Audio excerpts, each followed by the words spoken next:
Ireland, so welcome back to my channel. So in this video, I'm forecasting that Russia is going to escalate the conflict going on in eastern Ukraine. It's been going on for almost 8 years now, and I'll elaborate my reasons for believing that Russia's going to do that. Of course, the Kremlin has been lying through its teeth since day one, lying that the men who arrived from Russia, speaking Russian, in Russian army uniforms, the Russian army issue weapons were Russian soldiers, just as it keeps lying that saying that soldiers are not in Donbass and Luhansk, despite an absolute mountain of irrefragable evidence proving they are. So this is the topsy-turvydom of Putinism, that they will tell blatant lies every single day. When Ukraine defends its sovereign territory, Moscow will accuse them of aggression, but when Russia obviously invades other countries illegally, they say that that's not aggressive at all, or that it's not happening. And as well as the Russian soldiers are there, there's some former Russian soldiers go to Luhansk and Donbass with the blessing of the Kremlin, and there's some Ukrainian citizens who are ethnically Russian who are rebelling, armed, trained, funded by Moscow. So there's a dangerous signal yesterday when the Russian State Duma, that's the lower house of their parliament, is starting to consider whether it's going to recognize the Donbass People's Republic and the Luhansk People's Republic as sovereign states. These are, of course, part of Ukraine.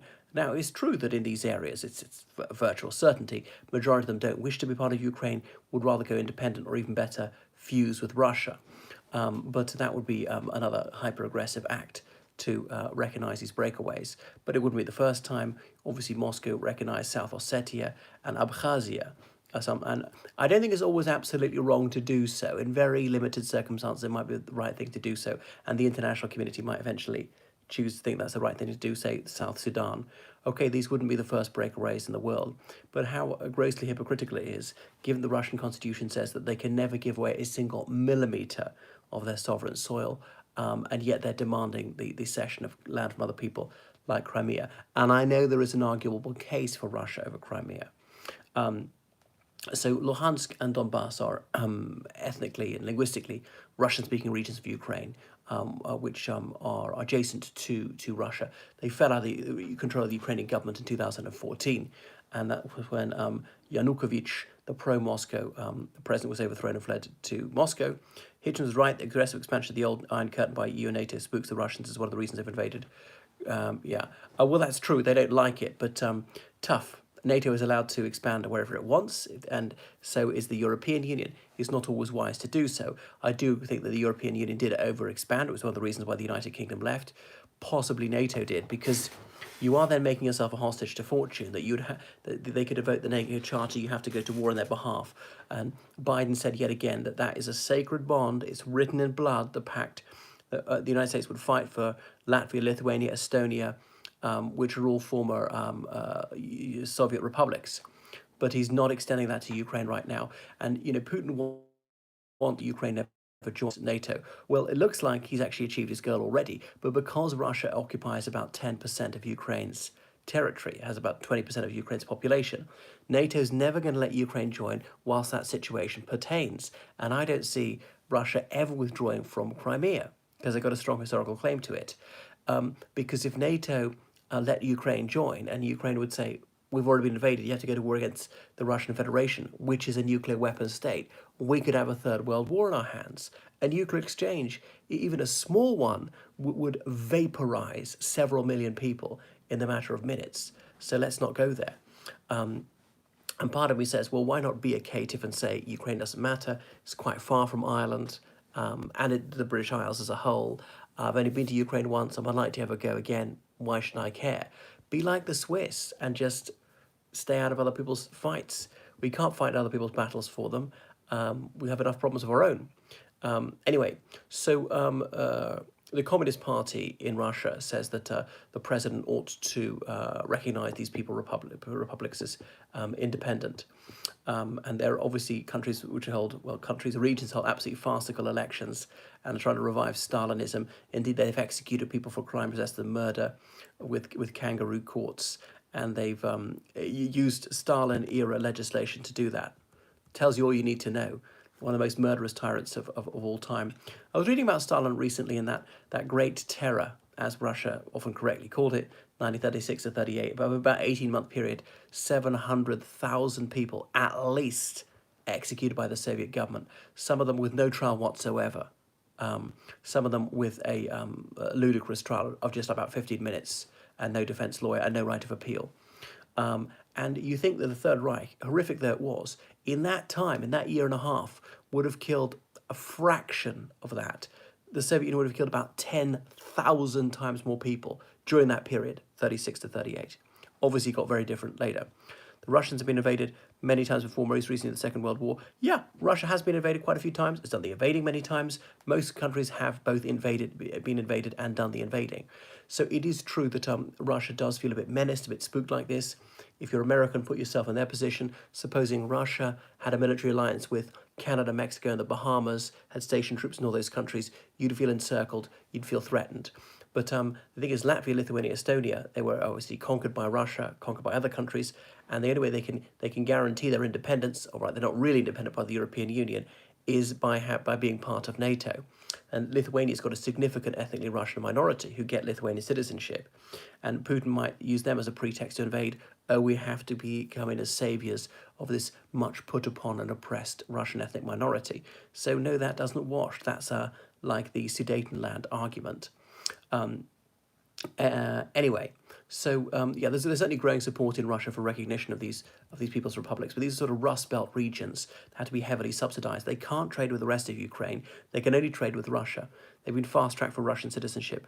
I saw an American military expert who says you might think you'd have to be mad to go to war. Do you think he's mad?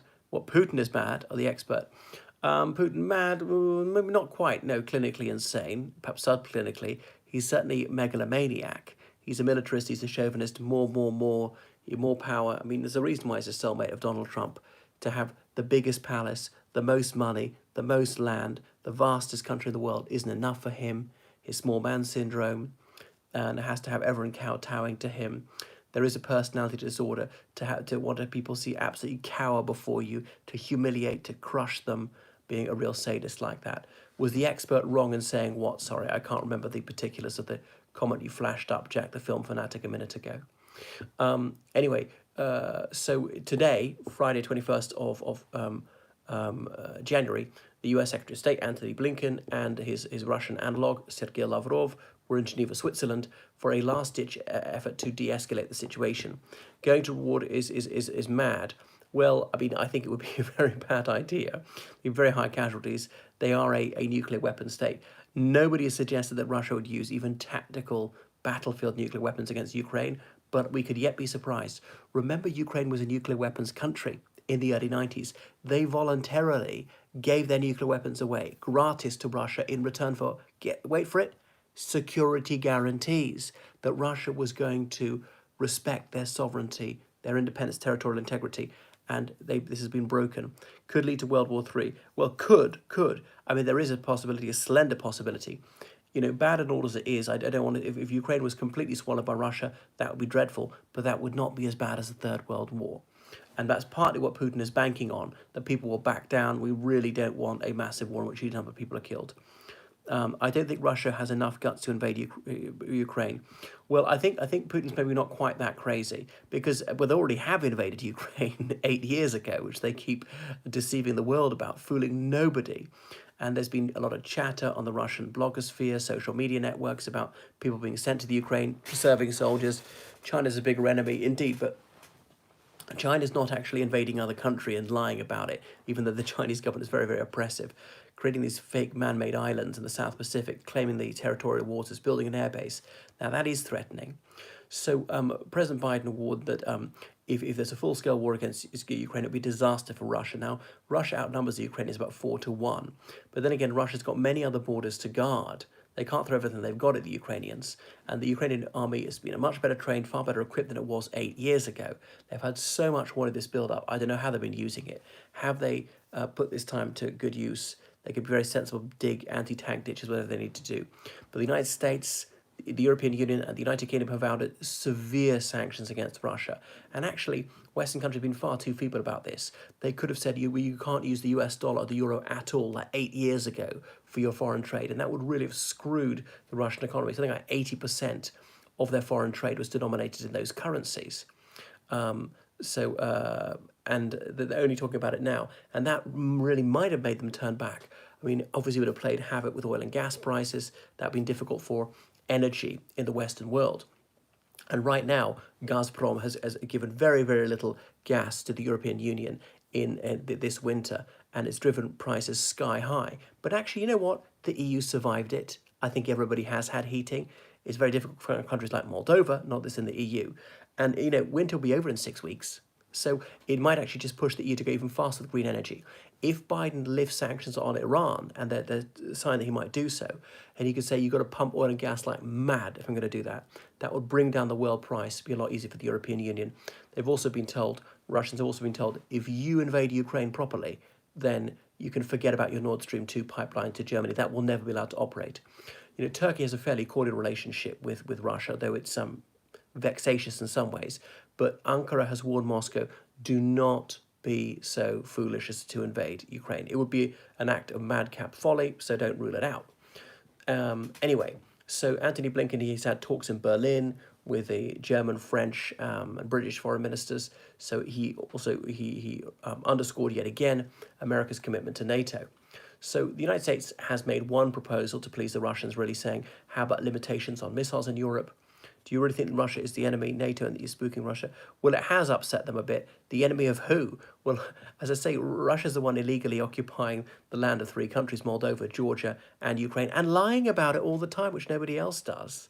And the thing is, if they're allowed to get away with this, where else are they going to invade? And Putin is suggesting that Kazakhstan's not really a legitimate country, Ukraine's not a legitimate country, which is often why he's negotiating about Ukraine over the heads of the Ukrainians, not even with them, with the Americans, with others. Maybe it's wrong for Americans and EU countries to even entertain that. Say, we'll only talk about Ukraine with an Ukrainian representative there. It's up to them. So the Intermediate Range Nuclear Forces Treaty was scrapped by Trump. Americans just bringing it back. Moscow said they are giving it due consideration, but rather than mull that over, they say Ukraine is a far higher priority. I know it was the cradle of Russian civilization, but borders change. And of course, there is a case for repartition, that you could give Luhansk and Donbass to Russia permanently or something like that, some sort of condominium, the Minsk Accords, a great deal of autonomy. And the Ukrainians bent over backwards to be very accommodating to the Russians. Autonomous status for Crimea, Russian the main language there, the Russian Black Sea Fleet allowed to be there. And despite that, the rank ingratitude of Moscow, rankles, invading this unoffending country. Ukraine, which has never claimed a millimetre of their territory, has never fired a shot at them, has only defended its own land. So anyway, there are large-scale Russian naval drills in several seas involving 140 vessels. These are often joint drills with the Iranians and the Chinese as a flexing of military muscles, and the timing is not random. A show of strength, a warning to NATO and others to back off. Russia's also dispatched these S-400 missile systems to Belarus, 2 of them. Will we let China dominate the world economic and expand to other countries like Italy? What next? Okay, so yes, China, they're allowed to buy things, to set up businesses. It can't be compared to invading countries and saying that's worse. I know the Chinese government is often pernicious, but it hasn't invaded anywhere since Tibet, and even then they have some sort of historic claim. All right, their clash with Vietnam in 1975. So President Macron today said the European Union ought to make its own security pact with Russia. Now that's undermining NATO. The United States is preaching NATO unity, although Biden foolishly let slip if there's just a minor incursion, NATO won't present a united front on that one. So Putin might say, I'll go for that option. The 100,000 troops it's got massed on the border, don't send them all in, send 5,000. And then another 5,000, and another, and another, and another. And we say, no, you're invading us. I say, no, I'm not. Lies, lies, lies, like he always does. No matter how absolutely imbecilically blatant the lie, he will just brass it out, carry on lying shamelessly, the big lie. Like Hitler said, the bigger the lie, the more people believe it, because who would have the impudence to tell an absolute whopper of a lie? Most of us tell petty lies, lies we think we can get away with, lies that are close to the truth, but not a tyrant like him. Is China more likely to invade Taiwan? Possibly, because it thinks, well, it's been a testing of resolve of Western countries. They're not going to stand firm and so get away with it. But Taiwan does have American troops there.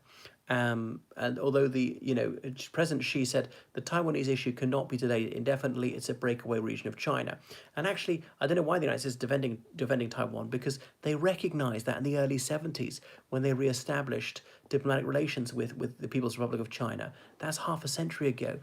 You have to follow the one China policy if you have diplomatic relations with them to recognize that Taiwan is part of China. So why not just improve relations and withdraw? But then that would send the jitters through America's allies. Are we going to be thrown to the wolves? And after withdrawal from Afghanistan, America's allies are a bit worried. If I was Biden, I might have sent 100,000 troops to countries like Latvia, Lithuania, Estonia, and Poland to say to Russia, well, if you say that military build-up on the Ukrainian border isn't threatening, how about a military build-up on your border? And then Putin would feel necessary to send troops near the Baltics, near Poland. There's a Kaliningrad enclave neighbouring Poland. So some European Union countries have been in talks with Russia. Remember that Ukraine is an aspiring EU member state and it's got candidate status. But it's the poorest country in Europe. Not in the EU, because it's not in the EU, in Europe out of 45 countries. So the Russian foreign minister, he said the EU has wrecked its lines of communications with Russia and doesn't perceive there to be any benefit in having dialogue with the EU. So President Macron of France, he's long advocated Europe providing for his own security, in which case you've got to spend more. He's striven to forge cordial relations with Russia, so he's seen as a bit wobbly. So there's no doubt the United States is disappointed by Macron's remarks. And the US believes that obviously Russia would like to split NATO. But Putin, even he's not this stupid. He would realize a full-scale war against Ukraine will only drive the US and European NATO countries closer together, which is precisely the opposite of what he wants. So he was hoping there's some concessions over Luhansk, over Donbass, that promised not to let Ukraine ever into NATO, or Georgia not to deploy weapons there, something like that. Now, surely he knew this was a non-starter. In a few minutes of negotiations or hours, he wasn't going to get NATO to reverse their policy of decades. Playing for high-stakes bluff. Well, there is that. If he got a fraction of what he wanted, that would be something. He could present that as a win. But he's march his troops up to the top of the hill. They've got to have something to show for their effort. China's completely ignored the 50-year transition of Hong Kong. Yes, that's true. That's true. They have, and that's shocking. But how much can you do against the world's second largest economy, which is growing, unlike Russia, which is really stagnating? We're not going to need hydrocarbons within 50 years. Where will Russia be then? Perhaps even more dangerous, because their only manufacture, their only export is weapons. Have to threaten us nuclear blackmail to get things. So it's all quite worrisome. So it's actually expensive to deploy these troops and keep them there. And the Russian media has been beating the war drums. And then what a come down it'll be, what a humiliation if he's got nothing to show for all this effort, all this bellicose rhetoric. But the thing that might put him off is it would damage their economy, which is bad enough anyway. All the war talkers wiped so much value off the Russian stock exchange, off the ruble and so on. People are not investing. He's actually made it difficult for foreigners to be there because these quarterly, very extensive health checkups they have to go through. And there's high inflation, coronavirus is galloping, and there's income compression, prices are rising, particularly of food. And so sanctions might push people into mass unrest. Putin sees himself as Stalin dictator for life. Do you think can become a true democracy after finally? Maybe like in 20 years' time or something, but no, not while he's around. No, he's completely anti-democratic in spirit. Disseminates the idea that a democracy is a sham, American elections are totally rigged and so on. It's very bad. It leads to anarchy. But you look at Latvia, Lithuania, Estonia, that's not true. Much smaller, much poorer country with no natural resources, are far more prosperous than Russia because they're free. They have an independent judiciary. They have contracts actually upheld. They have sensible policies. They don't spend loads of money on weaponry. So I think he's going to do something. I don't think he wants to take over the whole Ukraine or even sees that as viable. Even Belarus, his closest ally, Belarus, which agreed in 1999 to rejoin Russia, hasn't done it. He only has limited influence over Belarus, and that's partly because of Western sanctions have made Belarus almost completely economically reliant on Russia. Even then, he can't really get his way with Belarus. So it'll be more difficult with Ukraine, which is about 4 times the area and population of Belarus, and he's alienated them forever. Do you think Russia might annex parts of Luhansk and Donbass? Yes, I do. Either recognize them as independent or integrate them. That's a very serious possibility, and that would at least be a win. And what more could be done about it? Ukraine would go to war full scale. Well, who's going to win that one? Not Ukraine. Do you think COVID is causing UK inflation, or more likely, combination of probably both? But I never studied economics. Anyway, so that's my penny's worth and my reasons for it. So please follow me on Twitter and Instagram. Not Twitter, sorry, I don't do Twitter. Anything else, and donate to me on PayPal. I do online lessons and all sorts of subjects. Toodaloo.